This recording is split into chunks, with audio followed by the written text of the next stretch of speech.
Bueno, querida gente de Montemorelos, participantes de este evento tan interesante, esa conferencia bíblica, enfocada en un tema directamente bíblico, como es la adoración y tan necesario en el contexto contemporáneo y de siempre, y no solo en términos eclesiásticos, sino también en el ámbito familiar, en el ámbito personal, ¿no? Vamos a abordar en este momento la segunda temática propuesta que hemos titulado El significado teológico y litúrgico de la adoración en la narrativa bíblica. Y yo quiero simplemente insistir en la idea en que voy a hacer más bien una conversación, una presentación informal en base a mi último libro publicado, titulado precisamente de esa manera, Adoración, su significado teológico y litúrgico en la narrativa bíblica. Y voy a permitirme hacer alguna alusión al contenido de este material que fue publicado por la Universidad Adventista del Plata en su editorial, ¿no? Bien, em, ¿cuál es la base para sustentar esta propuesta? Una idea muy simple, y es que en la Biblia no hay definiciones teóricas de la adoración. ¿Qué es lo que encontramos en la Biblia? Decíamos en la charla que ya tuvimos, hay un conjunto de palabras, cada una de las cuales menciona algún matiz que en su conjunto nos ayudan a entender el significado que la Biblia quiere darle a esta realidad, a esta vivencia. Pero en este caso lo que tenemos que decir es que lo que la Biblia muestra en realidad es la vivencia, la experiencia, si se quiere, porque es significativa, trascendente, de hombres y mujeres y niños, naturalmente, que se encontraron con Dios y pudieron experimentar eso que llamamos adoración. Entonces lo que tenemos es una serie de relatos a lo largo de la Escritura, desde el Génesis hasta el Apocalipsis. Y en esos relatos lo que vemos son ejemplos que nos ayudan a entender mejor qué significa adorar a Dios y qué implicaciones puede tener en la práctica litúrgica, es decir, a la hora de hacer el culto formal, por ejemplo, de una congregación. Voy a citar a un autor al decir de su libro titulado La adoración es un verbo. Entonces, no para hablar de autores en este momento y cosas así, sino para rescatar los conceptos. Hay todo un libro que se titula Adorar es un verbo. Porque en la Biblia casi no hay sustantivos relacionados con la adoración, hay verbos, o sea, es un accionar. La adoración es algo que hacemos. Y más que, como decía, más que la revelación bíblica, definir el concepto, tipo un diccionario bíblico o teológico lo haría, lo que hace es mostrarnos simplemente a esos hombres, mujeres, niños, ángeles, ¿por qué no?, adorando al Señor. Entonces me pareció que una lectura fresca de la Escritura me permitiría recoger algunos de esos ejemplos. Y lo dividí en varias secciones a este abordaje, casuístico si se quiere, por ejemplo, las teofanías patriarcales, que es lo primero que tenemos en la Biblia. Después, un momento muy especial en la historia del pueblo de Dios, que son los eventos relativos al Éxodo y al Sinaí. el éxodo de Israel de Egipto y la vivencia en torno al Sinaí. Después pongo del Antiguo Testamento algunas vivencias personales y otras corporativas de adoración. Aparece de una manera separada, aparecen las visiones del trono de Dios, que hay varias en la Escritura, y simplemente me limito a 2 o a 3, si se quiere, del Antiguo y del Nuevo Testamento. Y entonces, en la parte final de este libro, que tiene 5 secciones y 16 capítulos, me centro en los evangelios. Algunos por ahí dicen, bueno, ¿por qué no he tratado las epístolas? Sí, se podría haber hecho, pero algún límite hay que poner. Y sobre todo porque los evangelios son más narrativos, naturalmente, que las epístolas. Y en este caso hay expresiones en los evangelios que son muy, muy aleccionadoras cuando queremos entender algo que nos permita sugerir una teología, un concepto teológico de lo que es la adoración y de cómo aplicarlo en la práctica, ¿no? Bien, hagamos una pincelada, entonces una mirada rápida a esto de lo cual estoy diciendo. Las teofanías patriarcales son tan importantes porque, como alguna vez recogí de algún autor muy bueno, las teofanías patriarcales son completas en cuanto al significado de la adoración. Significado que dicen los autores en general, y yo tomo la idea y me parece apropiada, que definen la adoración como una estructura, desde el punto de vista conceptual me refiero, ¿no? Como una estructura teológica de revelación y respuesta. Vale decir, señalando que la iniciativa siempre es divina, en Dios saliendo al encuentro del hombre, Dios buscando al hombre, Dios dándose a conocer al hombre, Dios revelándose, o si se quiere, autorrevelándose al hombre y mostrando sus cualidades, sus planes, sus actividades. Y el hombre, asombrado, admirado, a veces asustado ante esa revelación de Dios, responde. Y nosotros tomamos, naturalmente, para este libro respuestas positivas, porque podría haberlas negativas también. Las hay, de hecho. Personas que simplemente le dieron la espalda a Dios, le dijeron que no a Dios. Rechazaron su oferta de comunión y de interacción, de diálogo. Entonces, las teofanías patriarcales tienen todos esos ingredientes, porque precisamente como el término teofanía significa, está hablando de una revelación, de una manifestación personal y concreta que Dios hace. Dios se aparece, se da a conocer, se manifiesta en un momento puntual a personas específicas, como en este caso los patriarcas, y aparecen diversos grados de revelación, de distintos aspectos, ya sea caracterológicos o de su accionar, que evidentemente el patriarca en esa circunstancia estaba necesitando, y el patriarca, ante esa autorrevelación divina, él va a responder de acuerdo a su entorno, de acuerdo a su cultura, de acuerdo a sus posibilidades, pero va a responder.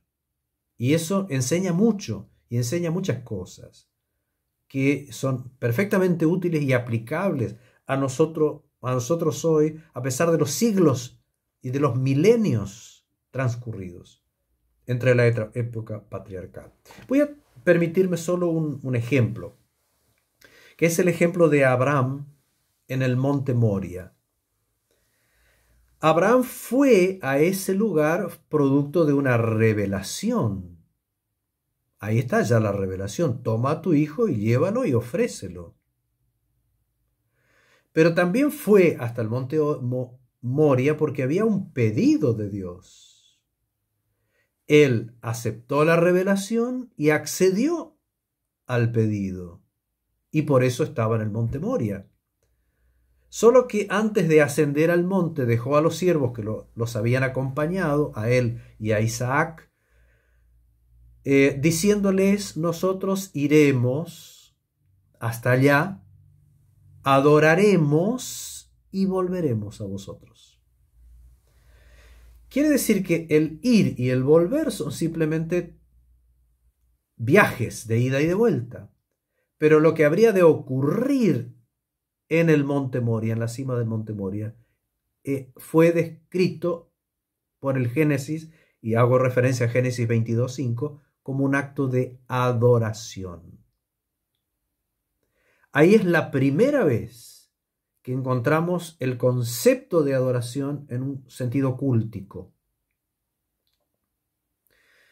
Y ocurrió en el monte Moria, donde básicamente lo que ocurrió fue un acto de respuesta a la revelación de Dios, un acto de entrega ante la demanda de Dios y un acto de aceptación del sacrificio sustitutivo que Dios finalmente proveyó para sí mismo, como dice el Génesis. Todos elementos, pero más que trascendentes, a la hora de entender qué significa teológicamente la adoración. ¿Qué otro ejemplo podríamos tomar? Bueno, tomamos el caso de Jacob. Muy interesante también, porque él, durmiendo al aire libre, en las cercanías de Luz, que después, por esa vivencia, pasó en llamarse Betel, casa de Dios.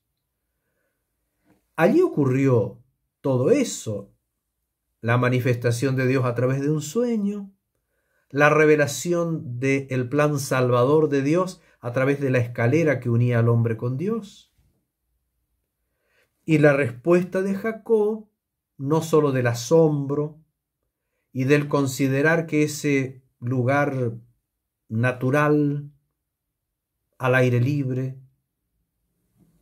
podía ser casa de Dios, cuando entendemos que hay una presencia divina, que es una parte esencial de la comprensión de cualquier acto de culto, entender que hay una presencia de Dios ante la cual estamos.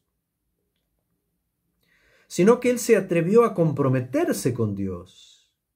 Dijo: Señor, si tú me traes de nuevo, yo voy a entregar los diezmos, voy a elegirte como mi Dios y no solo el Dios de mis padres y de mis abuelos. Y todo eso ocurrió allí. Y Jacob se comprometió con Dios cuando lo único que tenía para ofrecer, como alguna vez expresé en alguna predicación por allí, era un palo y una piedra.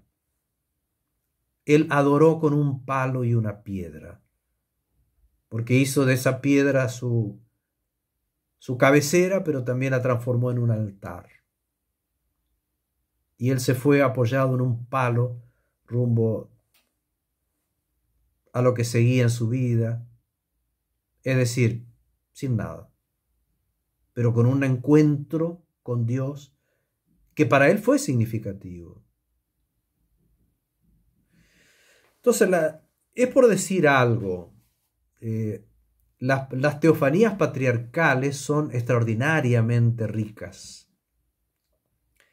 en conceptos y en sugerencias, tanto teológicas como litúrgicas, como decíamos. Bueno, después está el Sinaí, el Éxodo. Tal vez me permitirán decir algo sobre el Éxodo. El Éxodo es, ¿cómo podemos decirlo? Es tan rico en significado que el Apocalipsis, tanto tiempo después, se escribe prácticamente sobre la base del concepto del Éxodo. Ese tópico del Éxodo vuelve a aparecer vez tras vez en el libro de Apocalipsis. Porque así como alguna vez Dios rescató a un pueblo esclavizado y embrutecido que había perdido prácticamente su identidad, lo rescató de Egipto para llevarlo no solo a construir su identidad como pueblo de Dios, sino a darle un destino futuro, una tierra prometida. Sino que Dios transformó a eso en un reclamo de adoración frente a las deidades egipcias. Y se hizo en medio de un conflicto, y esto por eso el Apocalipsis lo toma, con el faraón. Aquel mensaje que decíamos de Moisés al faraón: deja ir a mi pueblo para que me sirva. O sea, el éxodo es salir, irse de la esclavitud, la opresión, la pérdida de identidad, hacia el servicio de Dios. Pero en la terminología bíblica, también ya estábamos mostrando eso, servir es adorar. Deja ir a mi pueblo para que pueda adorarme en libertad, rumbo a su destino eterno, o rumbo a su destino de servicio y de misión. Todas las escenas del Éxodo y del Sinaí, en este sentido, tienen mucho para enseñarnos. Claro, tenemos las vivencias personales que yo les decía, o corporativas. A mí me gustó mucho pensar, por ejemplo, en Ana, en aquella experiencia de adoración que tuvo en el santuario de Silo, en ese tiempo, junto a su esposo Elcana, transformando la dedicación del niño Samuel en un acto de adoración. Porque el texto dice, del primer libro de Samuel, capítulo 1, dice que ella lo entregó a Samuel y adoró al Señor. Y como evidencia de eso, incluso hay un cántico en el capítulo 2.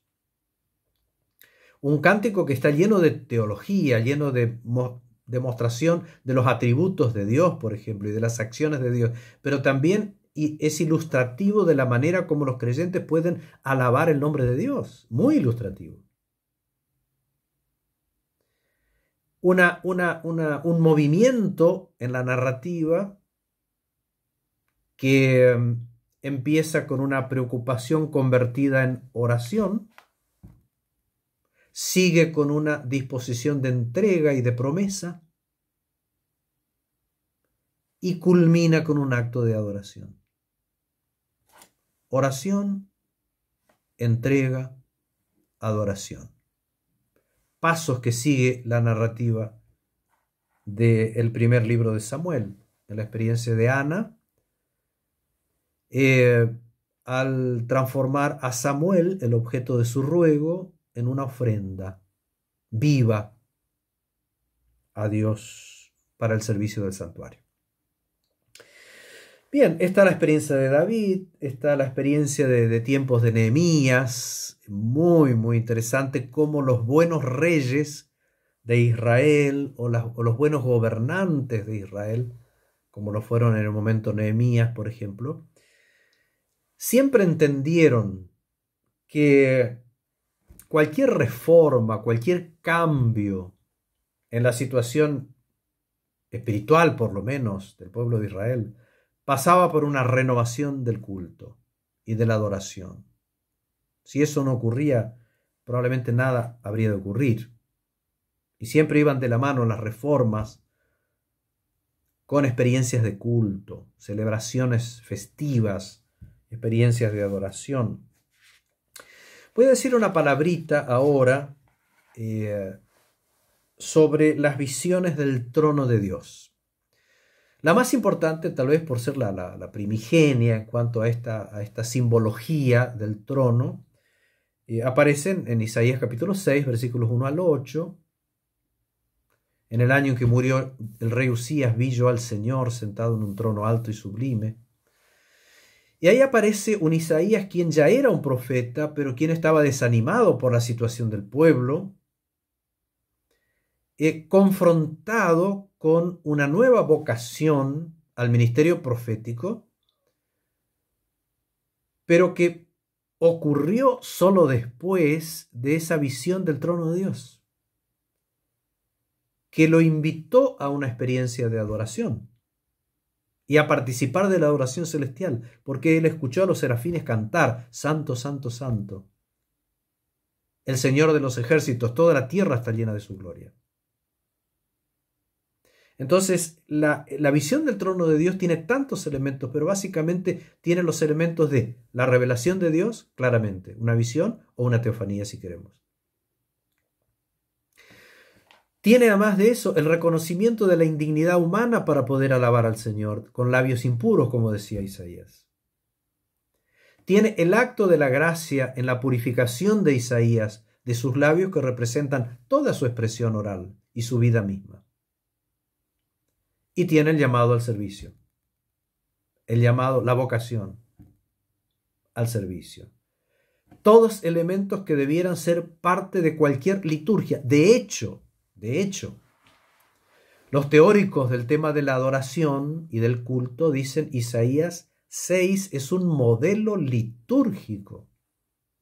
Tiene los elementos y los rasgos de cualquier verdadera liturgia.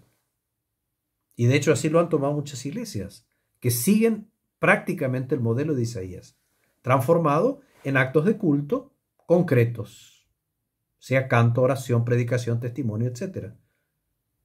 Invitación al servicio, consagración. La otra visión, que es prácticamente una réplica y una continuidad y una profundización de la visión de Isaías, es la visión de Apocalipsis 4 y 5 en el último libro del Nuevo Testamento. Los elementos son muy parecidos, el cántico prácticamente es el mismo, con alguna ligera variación, pero hay un elemento que es fundamental para el Apocalipsis y es el enfoque cristológico y la vivencia cristocéntrica de la adoración. El escenario es exactamente igual. Apocalipsis 4 y 5 es una sola cosa. Es una escena previa a la segunda de las grandes visiones del Apocalipsis, que es la de los 7 sellos, que describe, por supuesto, la historia del pueblo de Dios. Ahora, en esta escena previa, nosotros encontramos los mismos elementos: la soberanía de Dios, su trono, su omnipresencia, su omnipotencia. Encontramos la santidad invocada en ese trisagio, como dicen los expertos, en ese santo, santo, santo, que no es una alusión a la Trinidad, sino es un énfasis superlativo en esa cualidad de santidad y trascendencia de Dios. Todo eso aparece en Apocalipsis 4 y 5. Pero aquí se desdobla el rol del Padre, el Hijo y el Espíritu Santo.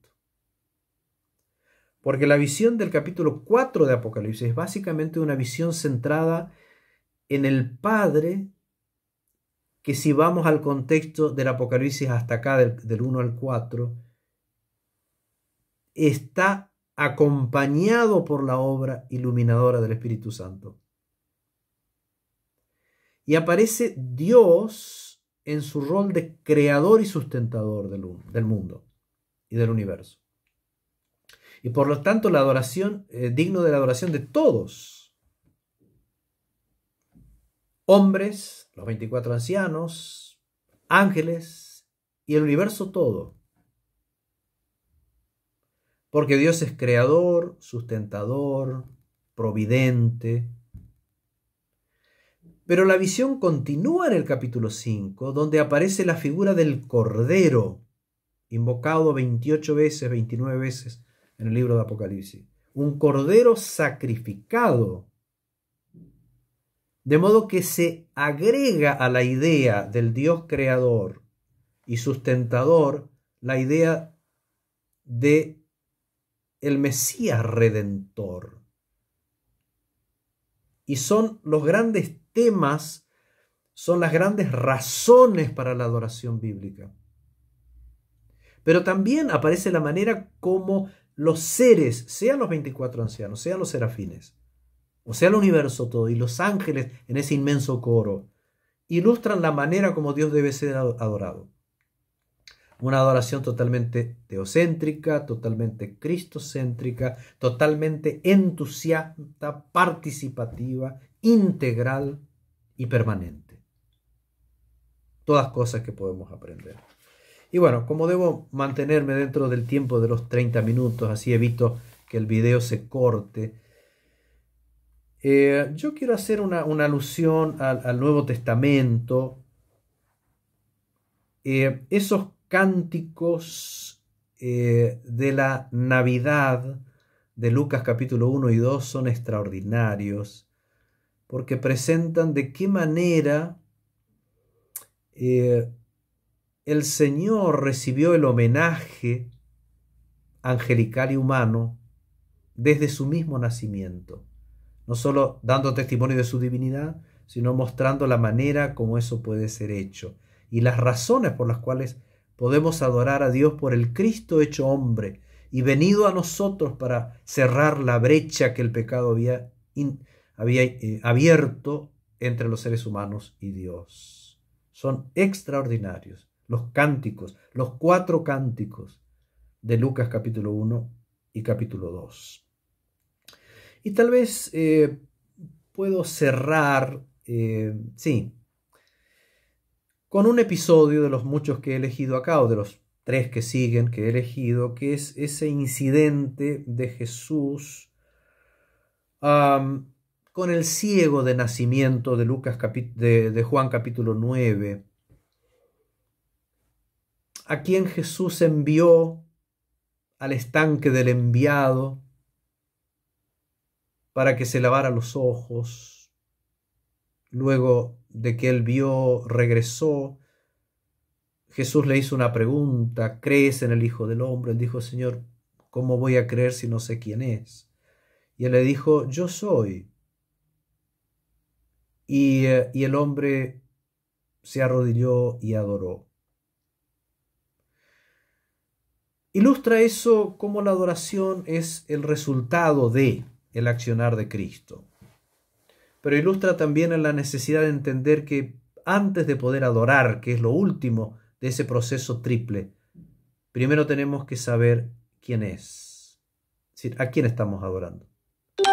Y saber que es imposible si no media el creer, o sea, la respuesta positiva, la fe.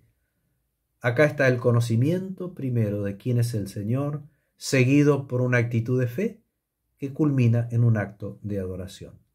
Así fue y así debiera ser también con nosotros.